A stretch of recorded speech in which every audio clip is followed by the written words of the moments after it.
Welcome to A one TV Telugu news. Bank of Baroda నివేదికలో ఆంధ్రప్రదేశ్ దేశంలోని India investment leader గా నిలిచిందని రాష్ట్ర మంత్రి డోల బాలవీరాంజనేయ స్వామి వెల్లడించారు. అమరావతిలోని ఎన్టీఆర్ భవన్ లో నిర్వహించిన సమావేశంలో మాట్లాడిన ఆయన పెట్టుబడులకు అనుకూల వాతావరణం, పారదర్శక విధానాలు, వేగవంతమైన అనుమతుల కారణంగా ఏపీ పెట్టుబడిదారుల తొలి ఎంపికగా మారిందని చెప్పారు. పరిశ్రమల స్థాపనలో రాష్ట్రం ముందంజలో ఉందని, దాంతో ఉద్యోగ అవకాశాలు భారీగా పెరుగుతున్నాయన్నారు. కూటమి ప్రభుత్వం వచ్చిన తర్వాత పాలనలో స్థిరత్వం, స్పష్టమైన విధానాలు అమలవుతున్నాయని చెప్పారు. నేను కూడా కొంతమంది పారిశ్రామికవేత్తలతో ఇంటరాక్ట్ అయినా ఇక్కడ ఇన్ఛార్జ్ మినిస్టర్ చెప్పడం కూడా మేము వస్తాయి అనుకుంటే ఇంత ఫాస్ట్గా ఇంత క్లియరెన్స్ వస్తుందని చెప్పేసి మేము అనుకోలేదు, అందుకనే మేము మొగ్గు చూపుతున్నాం అని చెప్పేసి కొంతమంది కూడా స్పాట్గానే మనకి ఆలోచన చేసుకొని మేము కూడా వస్తామనే విధంగా పెట్టుబడులు రావడం జరిగింది. ఈరోజు చూసుకుంటే అంతర్జాతీయ స్థాయిలో ఉన్నటువంటి పెట్టుబడులకు వచ్చినాక గూగుల్ సంస్థ పాటు ఇన్ఫోసిస్, కాగ్నిజెంట్ ఇలాంటివి అన్నీ కూడా మనకి విశాఖపట్నంలో పెట్టుబడులకు వచ్చాయి. దీంతో పాటుగా రిలయన్స్ డేటా సెంటర్ ఇవన్నీ కూడా వచ్చాయంటే ఇస్తున్నారు అనేటువంటి సుస్థిర అభివృద్ధి సూచిక వస్తుంది. దాంతోపాటు జిఎస్డిపి కూడా వృద్ధి రేటు మనం పుంజుకున్న విషయాన్ని మీకు ఒక రెండో త్రైమాసికంలోనే మనం ముఖ్యమంత్రిగా ప్రజెంట్ చేశారు. ఇవన్నీ కూడా ప్రజల్లో కూడా ఒక నమ్మకాన్ని కలిగిస్తున్నాయి. చుట్టుపక్కల ఉన్నటువంటి రాష్ట్రాల్లో కూడా ఆంధ్రప్రదేశ్తో మనం పోటీ పడలేము అన్నటువంటి ఒక వాళ్ళకు ఒక అనుభూతి, అంటే అంత స్పీడ్గా ఈ ఎన్డీఏ ప్రభుత్వం ముందుకెళ్తుంది అనేటువంటిది కూడా కలిగిస్తూ ఉన్నాయి. ఈరోజు పెట్టుబడులు కూడా పక్క రాష్ట్రాల నుంచి మన దగ్గరకు వస్తున్నాయి. ఇప్పుడే ఆర్థిక పరిస్థితి పుంజుకున్నదని గొప్పగా నమ్మినటువంటి వ్యక్తి మన ప్రీతం ముఖ్యమంత్రి చంద్రబాబు నాయుడు గారు. వారి యొక్క ఆలోచన, వారిమైనటువంటి కంపెనీలను మాత్రం మనం గోవిందరాజస్వామి ఆలయంలో జరిగిన ఘటనపై టీటీడీ మాజీ చైర్మన్ భూమన కరుణాకర్ రెడ్డి తీవ్ర ఆగ్రహాన్ని వ్యక్తం చేశారు. కూటమి ప్రభుత్వం అధికారంలోకి వచ్చిన తర్వాత ఆలయాల భద్రత పూర్తిగా దెబ్బతిందని విమర్శించారు. ఇక ప్రస్తుత TTD chairman B R Naidu VIP సేవల్లోనే పరిమితమయ్యారన్నారు. తిరుమలలో మద్యం, మాంసం లభ్యతపై భక్తుల్లో తీవ్ర ఆందోళన నెలకొందన్నారు. దర్శనాల చిట్టాను ప్రజల ముందుంచాలని డిమాండ్ చేశారు. ప్రగల్భాలు పలికినటువంటి చంద్రబాబు గారి ప్రభుత్వంలో ఈ 1.5 సంవత్సరాల కాలంగా తిరుమల ఆలయ ప్రతిష్ట పూర్తిగా మంటగలిపే విధంగా విషయాల మీదకి వెళ్లి అక్కడున్నటువంటి చిన్న విగ్రహాలను కాళ్లతో తొక్కుతూ అక్కడి నుంచి నాకు మందు కావాలి అని డిమాండ్ చేస్తున్నాడు అని పడిపోయిందో తిరుమల ఆలయంలో టీటీడీ నిర్వహణలో. దీన్ని బట్టి చూస్తే చాలా స్పష్టంగా అర్థమైపోతుంది. ఘోరాతి ఘోరమైనటువంటి అపచారం ఇది. వీరాభిమానాన్ని కూడా తెలుస్తోంది. ఎక్కడికి పోతున్నాం? ఇంత దారుణాలు వరుసబెట్టి కొండ మీద మద్యం దొరుకుతోంది, కొండ మీద మాంసం దొరుకుతోంది, మాంసభక్షణ జరుగుతోంది. అంత తగ్గిపోయిందో దాన్ని చాలా గొప్పగా మేము ఆలయ నిర్వహణ అత్యద్భుతంగా నిర్వహించినాము అని చెప్పుకుంటున్నటువంటి ప్రభుత్వం ఎందుకు ఆలయానికి భక్తులు తక్కువగా వచ్చినారు ఆ రోజున అన్నటువంటి దాని మీద సమీక్ష చేసేటువంటి పరిస్థితి లేదు. అత్యద్భుతంగా నిర్వహించినాము అని చెప్పుకుంటున్నటువంటి ప్రభుత్వం ఎందుకు ఆలయానికి భక్తులు తక్కువగా వచ్చినారు ఆ రోజున అన్నటువంటి దాని మీద హైదరాబాద్ లోని ఇందిరాగాంధీ మున్సిపల్ స్టేడియంలో ధనిక్ భారత్ ఇన్స్టిట్యూట్ ఆధ్వర్యంలో బుక్ ఫెస్టివల్ ఘనంగా ప్రారంభమైంది. పుస్తక సంస్కృతిని ప్రజలకు మరింత చేరువ చేయడమే లక్ష్యంగా ఈ కార్యక్రమాన్ని నిర్వహిస్తున్నట్లుగా నిర్వాహకులు చెప్పారు. విద్యార్థుల యువతతో పాటుగా పుస్తక ప్రియులకు ఈ ఫెస్టివల్ గొప్ప వేదికగా నిలుస్తుందన్నారు. వివిధ రంగాలకు సంబంధించిన పుస్తకాలు, పోటీ పరీక్షల కోసం అవసరమైన మెటీరియల్, సాహిత్య గ్రంథాలు ఒకే చోట అందుబాటులో ఉంచినట్లుగా చెప్పారు. పట్టణ అలవాటు సమాజాన్ని బలోపేతం చేస్తుందని, వ్యక్తిగత విజ్ఞానాన్ని పెంపొందిస్తుందని నిర్వాహకులు చెప్పారు. మాకు అప్పచెప్పాడు. మనోహర్ నా దగ్గర లేకపోయినట్టయితే ఉండేవాడిని కదా, ఎవడు రమ్మన్నాడు నన్ను, మా ఇంటికి రాకుండా ఎట్లా ఉంటాను అన్నాడు. అది లక్ష్మీప్రసాద్. మా నారాయణ గారికి నేను కృతజ్ఞత తెలియ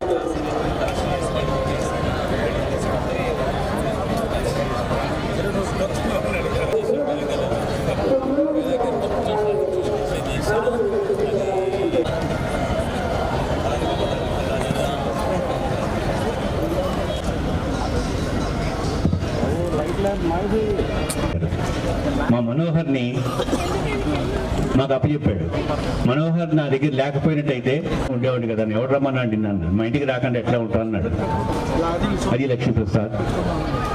మా నారాయణ గారికి నేను కొండగట్టలో deputy CM Pawan Kalyan TTD chairman B R Naidu కలసి అంజన్న స్వామిని దర్శించుకున్నారు. ఈ సందర్భంగా ఆలయ అర్చకులు పవన్ కళ్యాణ్ కు సాంప్రదాయ మర్యాదలతో స్వాగతం పలికారు. దర్శనానంతరం ఆయన మాట్లాడుతూ టీటీడీ ఆధ్వర్యంలో కొండగట్టు ఆలయ అభివృద్ధి పనులు వేగంగా సాగుతున్నాయన్నారు. భక్తుల సౌకర్యాల కోసం 35.19 కోట్ల వ్యయంతో నిర్మించనున్న ధర్మశాల వసతి గృహాలకు త్వరలో శంకుస్థాపన చేయనున్నట్లుగా వెల్లడించారు. ఇక భక్తులకు మెరుగైన వసతులు కల్పించడమే ప్రభుత్వ లక్ష్యమన్నారు. గ్రహాణం అత్యంత ఆనుకూల్యతా ఫలసిద్ధిరస్తు.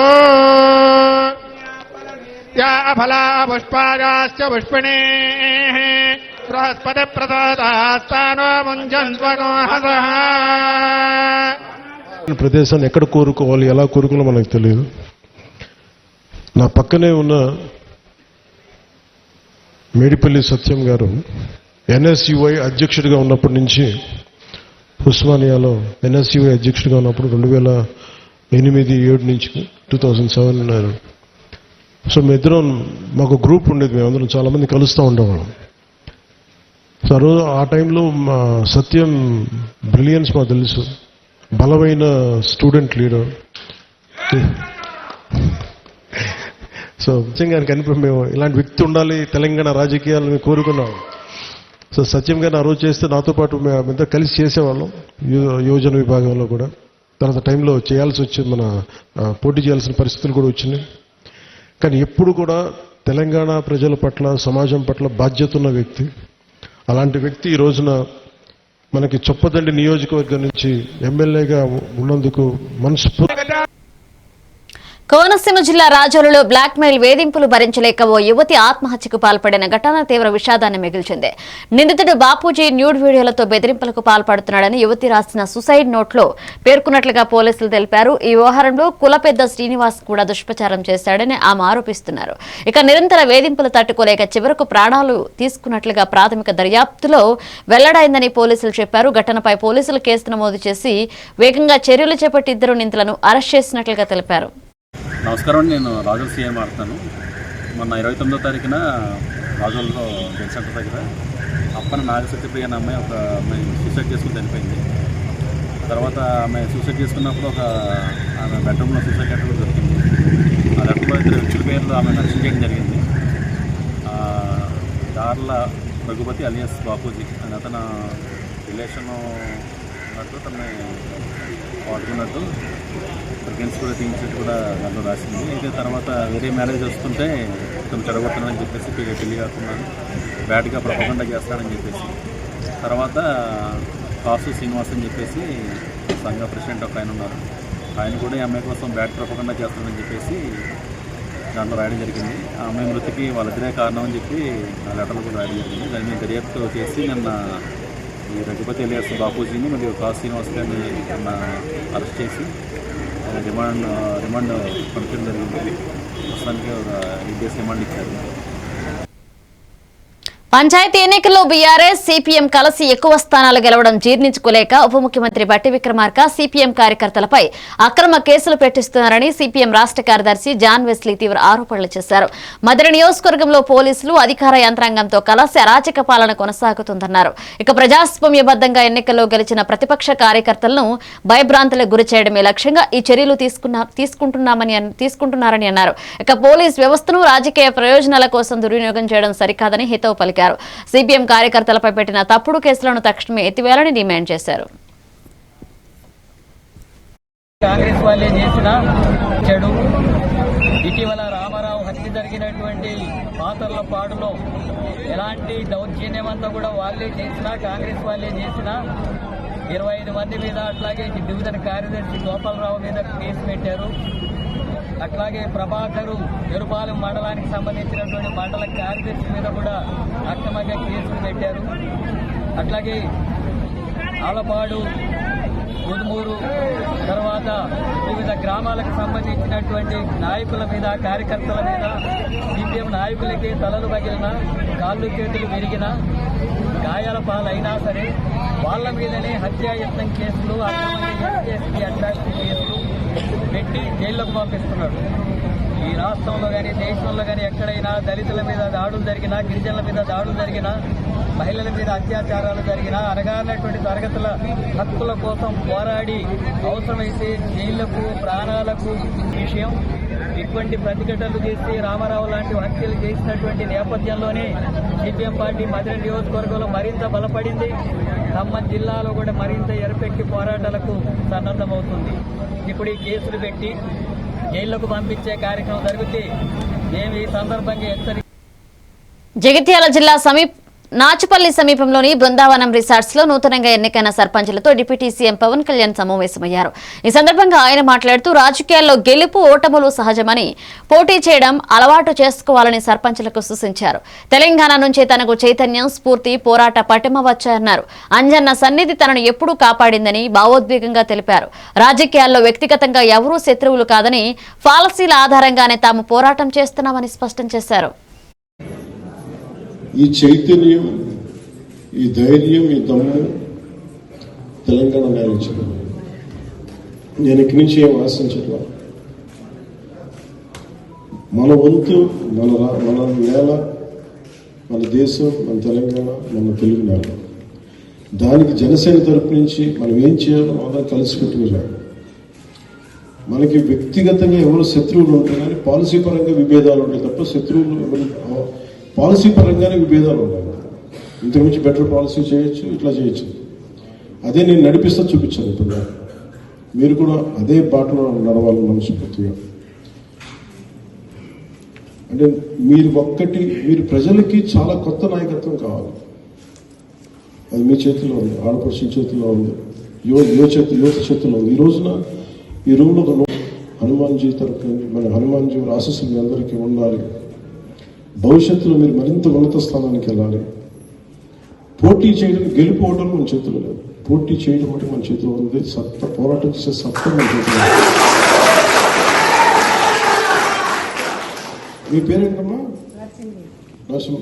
ఏ పంచాయతీ? మక్కల్. గృహజ్యోతి పథకం అమలుతో రాష్ట్రంలోని పేద కుటుంబాలకు ఇప్పటి వరకు 3,593 కోట్ల మేర ఆదా జరిగిందని ఉప ముఖ్యమంత్రి బట్టి విక్రమార్క వెల్లడించారు. ఎన్నికల్లో ఇచ్చిన హామీ మేరకు 200 యూనిట్ల ఉచిత విద్యుత్ పథకాన్ని ప్రభుత్వం సమర్థవంతంగా అమలు చేస్తుందని చెప్పారు. ఈ పథకం వల్ల లక్షలాది కుటుంబాలపై నెలవారీ ఆర్థిక భారం గణనీయంగా తగ్గిందని తెలిపారు. పెరుగుతున్న విద్యుత్ ధరల మధ్య పేదలకు ఇది పెద్ద ఊరటనిచ్చిందన్నారు. ప్రభుత్వ ఖజానాపై భారం ఉన్నప్పటికీ ప్రజల సంక్షేమానికి అత్యధిక ప్రాధాన్యత ఇస్తున్నామని చెప్పారు. ఇక విద్యుత్ పంపిణీ సంస్థలకు సకాలంలో చెల్లింపులు చేస్తూ వ్యవస్థను బలోపేతం చేస్తున్నామని బట్టి తెలియజేశారు. 52,82,498 కుటుంబాలకి ఈరోజు ఉచితంగా అంటే వారు కట్టాల్సిన బిల్లుల్ని వారి తరఫున రాష్ట్ర ప్రభుత్వం ఈ ఎస్పీడీసీఎల్కి, ఎన్పీడీసీఎల్కి బిల్లులు చెల్లిస్తూ ఉంది. అధ్యక్ష, ఇప్పుడు ఈ పథకాన్ని అమల్లో తీసుకొచ్చిన దగ్గర నుంచి 2025 డిసెంబర్ వరకు రాష్ట్ర ప్రభుత్వం 3,593 కోట్ల రూపాయలని ప్రజల పక్షాన రాష్ట్ర ప్రభుత్వం వారు చెల్లించింది. అధ్యక్ష, ఈ ఆదా చేసినటువంటి 3,593 కోట్ల రూపాయలు వాళ్ళ కుటుంబాలు ఎదగటానికి, వాళ్ళ పిల్లలు చదివించుకోవటానికి, వాళ్ళు ఆర్థికంగా నిలదొక్కుకోవటానికి ఉపయోగపడినందుకు ఈ రాష్ట్ర ప్రభుత్వం ఈరోజు చాలా పథకాన్ని కొనసాగిస్తాం. 200 యూనిట్లు ఉచితంగా రాష్ట్ర ప్రజలకు ఇచ్చినటువంటి మాట ప్రకారం ఇస్తూ ఉంటాం. తెలుగు కేవలం ఒక భాష మాత్రమే కాదని, అది మన జీవన విధానమని శాసనసభ స్పీకర్ అయ్యన్న పాత్రుడు స్పష్టం చేశారు. మాతృభాష విశిష్టతను పిల్లలకు చిన్నప్పటి నుంచే తెలియచేయాలని ఆయన సూచించారు. మాతృభాషలో విద్యాభ్యాసం చేయడం వల్ల విషయ పరిజ్ఞానం మరింత బలపడుతుందన్నారు. ప్రపంచంలోని అనేక మంది ప్రముఖులు తమ మాతృభాషలోనే చదువుకుని గొప్ప విజయాలు సాధించారని గుర్తు చేశారు. భాషతో పాటు సంస్కృతిని కాపాడుకోవడం ప్రతి ఒక్కరి బాధ్యత అన్నారు. ఇంట్లో, సమాజంలో తెలుగు వినియోగాన్ని మరింత పెంచాలన్నారు. ఆంగ్ల భాష అవసరమే అయినప్పటికీ మాతృభాషను నిర్లక్ష్యం చేయకూడదన్నారు. అమ్మ ప్రేమే వేరండి. ఇవాళ తెలుగు భాష గురించి మాట్లాడుకుంటున్నాం. తల్లి లాంటి భాష మన మాతృభాష. దీన్ని అందరం కూడా గౌరవించవలసిన అవసరం ఉంది. మన పిల్లలకి దీన్ని చెప్పవలసిన అవసరం ఉంది. మనం చేస్తాను తెలుగు తీసుకోవాల్సిన అవసరం ఉందని చెప్పి నేను మాట్లాడుతున్నాను. అలాగే మా గురువు గారు స్వర్గీయ నందమూరి తారక రామారావు గురించి రెండు మాటలు ముగిస్తానండి. ఎన్టీ రామారావు గారు ఇవాళ చెప్పాలంటే తెలుగుని రాష్ట్ర విదేశాలకు తీసుకెళ్ళినటువంటి మహానుభావుడు నందమూరి తారక రామారావు గారు. అతను మాట్లాడేవారు తెలుగువాడి ఆత్మ గౌరవం అనేవారు. నేను అతని దగ్గర పనిచేశాను కాబట్టి తెలిసి నాకు ఆత్మగౌరవం నిలబడాలంటే తెలుగు భాష నిలబడాలని చెప్పి మాట్లాడే వ్యక్తి నందమూరి తారక రామారావు గారు. చిన్నప్పటి నుంచి జరిగే education up to 10th intermediate వరకు ఇంగ్లీష్ అవసరమే కాదనలేదు, కానీ మనం మాతృభూష మర్చిపోతారండి. నెల్లూరు రూరల్ ప్రాంత ప్రజల దశాబ్దాల కల అయిన పొట్టిపాలెం కలుజుపై వంతెన నిర్మాణం త్వరలో నెరవేరబోతుందని ఎమ్మెల్యే కోటమిరెడ్డి శ్రీధర్ రెడ్డి తెలిపారు. ఈ వంతెన నిర్మాణం పూర్తయితే గ్రామాల మధ్య రాకపోకలు మరింత సులభతరం అవుతాయని చెప్పారు. ముఖ్యంగా వర్షాకాలంలో ప్రజలు ఎదుర్కొంటున్న తీవ్ర ఇబ్బందులు పూర్తిగా తొలగిపోతాయని వివరించారు. ఇక విద్యార్థులు, రైతులు, ఉద్యోగులు ఈ వంతెన ద్వారా ఎక్కువగా లబ్ధి పొందుతారని తెలిపారు. గతంలో ఎన్నోసార్లు ప్రతిపాదనలకే పరిమితమని ఈ ప్రాజెక్టును ఇప్పుడు కార్యరూపంలోకి తీసుకొస్తున్నామన్నారు. నిధుల మంజూరుతో పాటుగా టెండర్ ప్రక్రియ కూడా వేగంగా పూర్తయ్యేలా చర్యలు తీసుకుంటున్నామని తెలిపారు. ప్రాంతంలో అభివృద్ధి ఈ వంతెన కీలక మైలురాయిగా నిలుస్తుందన్నారు. మాదిరిగా కాకుండా ఏది తీసుకున్నా పర్మనెంట్ ఇన్ఫ్రాస్ట్రక్చర్ బిల్డ్ చేయడమే ఒక ప్రణాళికాబద్ధంగా ముందుకెళ్తున్నాం. శ్రీనివాస స్పోర్ట్స్ కాంప్లెక్స్ ద్వారా అనేక మంది క్రీడాకారులు తయారై ఈరోజు జాతీయ స్థాయిలో, అంతర్జాతీయ స్థాయిలో రాణిస్తున్నారు. గతంలోనే మనం చూసే కర్ణం మల్లేశ్వరి గారు ఒలింపిక్స్ లో మెడల్ సాధించి ఈ రాష్ట్రానికి, తెలుగు జాతి గర్వకారణంగా నిలబడ్డారు. ఆమె స్ఫూర్తితోనే, ఆమె పేరుతోనే ఈరోజు మళ్ళీ వెయిట్ లిఫ్టింగ్ అకాడమీని తీసుకొని వస్తున్నాం. ఈరోజు దానికి సంబంధించి G+2 గ్రౌండ్ ఫ్లోర్ పూర్తిగా వెయిట్ లిఫ్టింగ్ ఉంటుంది. మన దేశంలో పటియాలా తర్వాత అంత పెద్ద వెయిట్ లిఫ్టింగ్ సెంటర్ తిరుపతిలోనే ఉంటుంది. కేవలం ఆంగ్ల భాష వల్లే ఉద్యోగాలు వస్తాయనే భావన సరైంది కాదని సిబిఐ మాజీ జేడీ లక్ష్మీనారాయణ స్పష్టం చేశారు. విషయ పరిజ్ఞానం, నైపుణ్యాలు ఉన్నప్పుడే ఉద్యోగ అవకాశాలు లభిస్తాయని ఆయన చెప్పారు. మాతృభాష ఆయన తెలుగు ద్వారా నేర్చుకుంటే విషయ అవగాహన మరింత బలపడుతుందన్నారు. ప్రపంచవ్యాప్తంగా వివిధ రంగాల్లో రాణించిన అనేక ప్రముఖులు తమ మాతృభాషలోనే చదువుకుని ఉన్నత స్థాయికి చేరుకున్నారని గుర్తు చేశారు. విద్యార్థులు ఆంగ్ల భాష నేర్చుకోవడం అవసరమేనని, అయితే మాతృభాషను నిర్లక్ష్యం చేయరాదని లక్ష్మీనారాయణ చెప్పారు. ఆలోచన శక్తి, విశ్లేషణ సామర్థ్యం మాతృభాషలోనే బలంగా పెరుగుతాయని వివరించారు. ఇవ్వట్లేదు, విషయంలో మనకెంత పరిజ్ఞానం ఉంది అని చూసి మీకు ఉద్యోగాలు ఇస్తున్నారు, కానీ మీ భాషను చూసి ఇవ్వట్లేదు. ప్రపంచ దేశాలు చూడండి, ఏ దేశాలలో అయితే వాళ్ళ మాతృభాషలో వాళ్ళు మాట్లాడతారో, వాళ్ళు చదువుతారో, వాళ్ళందరూ కూడా అద్భుతంగా ముందుకు వెళుతున్నారు. తెలుగు భాష గురించి, మాతృభాష గురించి, దాని ప్రాధాన్యత ఎంతో ఆలోచించాలి. అందువల్ల జాతీయ విద్యా విధానంలో కూడా 5వ తరగతి వరకు, వీలైతే 8వ తరగతి వరకు మాతృభాష, వాడుక భాషలో చదువు చెప్పాలని కేంద్ర ప్రభుత్వం కూడా నిర్ణయించింది. అయ్యన్న పాత్రుడు గారు ఉన్నారు, వారిని నేను కోరుకుంటున్నది ఏంటంటే ఈ విషయాలు గమనించి ఖచ్చితంగా మాతృభాషలోనే 5వ తరగతి వరకు, 8వ తరగతి వరకు వీలైతే తెలుగు భాషలో పిల్లలకు నేర్పించాలి చదువు అని నేను మనస్ఫూర్తిగా వారికి కోరుకుంటున్నారు. అమరావతి రాజధాని ప్రాంతంలో నిర్మాణ పనులు వేగంగా కొనసాగుతున్నాయని మంత్రి నారాయణ తెలిపారు. రాజధాని ప్రాంతంలో పర్యటించిన ఆయన ప్రధాన కార్యదర్శులు, మంత్రులు, న్యాయమూర్తుల కోసం నిర్మిస్తున్న బంగ్లాలు, అపార్ట్మెంట్లను పరిశీలించారు. అమరావతిలో మొత్తం 4026 భవనాలు, ఫ్లాట్లు నిర్మాణంలో ఉన్నాయని చెప్పారు. వీటిలో 186 బంగ్లాలు, 3850 అపార్ట్మెంట్లు ఉన్నాయని వివరించారు. ఈ భవనాలను ఏప్రిల్ నెలలో అందజేయడమే లక్ష్యంగా ప్రభుత్వం పనిచేస్తుందని తెలిపారు. ఇక ఈ ఏడాది భారీ వర్షాల కారణంగా కొంత ఆలస్యం జరిగినప్పటికీ నిర్మాణ పనులు ఆగలేదన్నారు. వర్షాలు తగ్గిన వెంటనే పనులను మరింత వేగవంతం చేస్తున్నట్లుగా తెలిపారు. ఇక నాణ్యతా ప్రమాణాలు తగ్గకుండా ప్రతి దశను పర్యవేక్షిస్తున్నామన్నారు. 4026 ఇవన్నీ కూడా ఎంతో వేగవంతంగా జరుగుతున్నాయి. మీకు అందరికీ తెలిసిందే, ఈ సంవత్సరం వర్షాలు అధికంగా రావటం, 4 నెలలు అయితే ఆల్మోస్ట్ వర్క్ పూర్తిగా చేయలేకపోయారు. వర్షాలు పోయిన తర్వాత అన్ని వర్క్స్ టేకప్ అయినాయి. అండర్గ్రౌండ్ డ్రైనేజ్ కానీ, డ్రింకింగ్ వాటర్ కానీ, రోడ్ తర్వాత యూజిడి కానీ, తర్వాత ఎలక్ట్రికల్ కేబుల్స్ కానీ అండర్గ్రౌండ్, అదేవిధంగా టెలిఫోన్ కేబుల్స్ కానీ, సెంటర్ డివైడర్ కానీ, బఫర్ ఏరియా గ్రీనరీ కానీ, ఈవెన్ గ్రీనరీ కూడా స్టార్ట్ అయింది. ఈ విధంగా అమరావతి క్యాపిటల్ సిటీలో ఏదైతే 360 కిలోమీటర్లు ట్రంక్ రోడ్స్, 1500 కిలోమీటర్లు లేఅవుట్స్ రోడ్స్ ఇవన్నీ స్టార్ట్ అయినాయి. వాటితోటే ఈ హౌసెస్ కూడా వేగవంతంగా, ఇక్కడ కావాల్సిన మౌలిక వసతులు, road, drains, water, electrical work కూడా స్టార్ట్ చేశారు. అదేవిధంగా క్లబ్ హౌసెస్ అనేవి కూడా స్టార్ట్ చేశారు. ఇవన్నీ కూడా మార్చి 31st పూర్తయ్యేటట్టుగా ప్రణాళికలు రచించడం జరిగింది. ఈరోజు నేను యాక్చువల్గా మినిస్టర్స్ మంగళాలు ఏదైతే ఉన్నాయో 35 విజిట్ చేస్తే 21 అవర్స్లో ఇవి bulletin updates. Keep watching A1 TV Telugu news.